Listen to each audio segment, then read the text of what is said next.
¿Puede realmente ese asalto del Gobierno al Poder Judicial poner en peligro la llegada a España de los fondos europeos? Bueno, claramente la situación a la hora de aprobar los fondos europeos está pasando por un momento muy complicado. Muchos países ya están alertando. Hace muy poco la ministra de Finanzas de Suecia mandó una carta a otros países alertando sobre el riesgo de la utilización política y de la mala utilización de estos fondos. Yo creo que además el peligro de poner en entredicho la independencia del Poder Judicial y de poner la palabra inseguridad jurídica en el debate sobre la economía española, desde luego como mínimo es un riesgo muy importante. Pero hay una cosa que no se está diciendo en los medios de comunicación y que me parece que sí que tiene un impacto directo.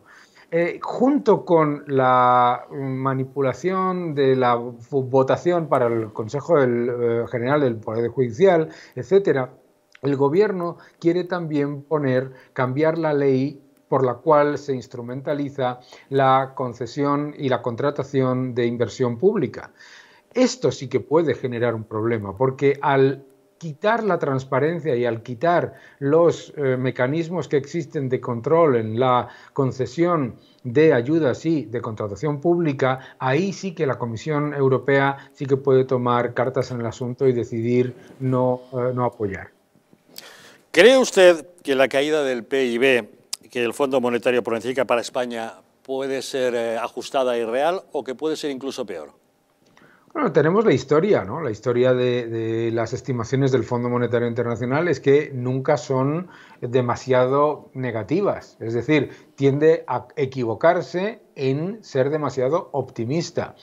La realidad es que para llegar a la caída del 12,8% que espera el Fondo Monetario Internacional, España necesitaría tener una recuperación en el cuarto trimestre que es muy difícil que se genere. Recordemos que ya Francia ha alertado de que su economía va a crecer va prácticamente un 0% en el cuarto trimestre. Por lo tanto, las estimaciones del Fondo Monetario Internacional, primero, no son alarmistas ni negativas. Segundo, las estimaciones de recuperación del Fondo Monetario Internacional parecen, sin embargo, demasiado generosas, claramente con una expectativa tanto de consumo como de inversión difícilmente fácil de conseguir para la economía española.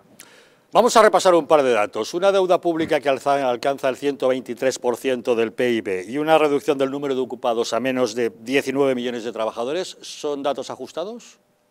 No, son datos, como vuelvo a decir, son datos prudentes, pero no conservadores, ni mucho menos negativos. Yo creo que lo que dice el Fondo Monetario Internacional de que España probablemente no recupere el empleo del 2019 hasta el año 2026 es desafortunadamente bastante probable, sobre todo teniendo en cuenta que el Fondo Monetario Internacional asume que las personas que ahora mismo están en ERTE, que son 730.000 más o menos, se reincorporarían a la fuerza laboral. Es decir, que las estimaciones, vuelvo a decir, del Fondo Monetario Internacional no son particularmente negativas, en el sentido de que no es que estén tomando unas estimaciones que se consideren agresivas o exageradas.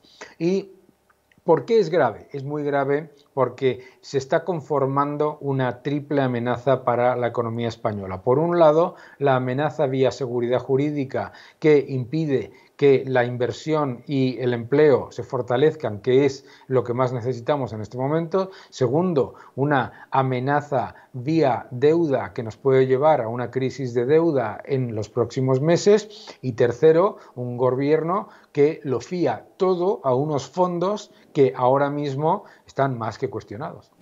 La Comisión Europea recibía hoy el plan presupuestario del gobierno español, que sin lugar a dudas está rebasado. ¿Qué nos puede decir Bruselas? Probablemente Bruselas admita ese aumento del techo de gasto y ese aumento de deuda para el año 2020. El problema no es el año 2020, el problema es el año 2021.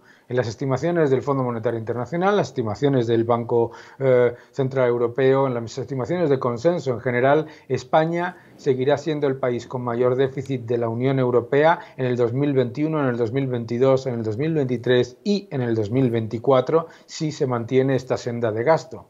Por lo tanto, la Comisión Europea lo más probable es que nos diga que la lucha contra el COVID se permitirá que aumenten los gastos en el año 2020, pero que se tienen que tomar urgentemente medidas para reducir los desequilibrios estructurales en vistas a que el déficit del año 2021 y con ello la deuda supere en mucho a lo que tú mismo comentabas de las estimaciones del Fondo Monetario.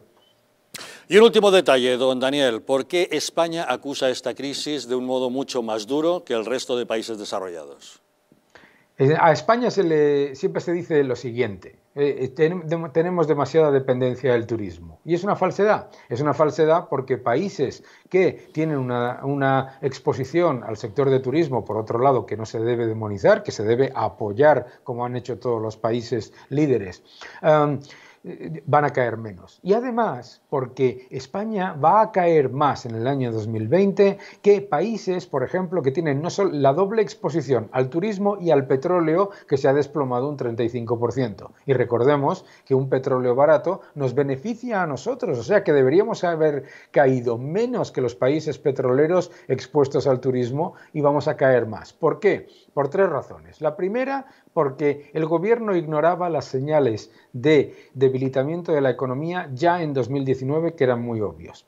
Segundo, porque se han aumentado los impuestos a la contratación y a la creación de empresas en los últimos 2 años, haciendo mucho más difícil que permanezcan las empresas vivas. Y tercero, la destrucción empresarial. El gobierno ha ignorado completa y absolutamente la devastación en el tejido empresarial. Hemos perdido más de 100.000 empresas en un año. Eso, para que la gente se haga una idea, es más que ningún otro país de nuestro entorno con respecto al total de empresas. Y además, las medidas que se han tomado económicas, lo único que suponían era permitir, entre comillas, a las empresas endeudarse para pagar impuestos. Por lo tanto, el daño que se le ha hecho al tejido empresarial, a la vez que se le han puesto todavía más escollos a la inversión y a la creación de empleo, genera ese triple efecto negativo.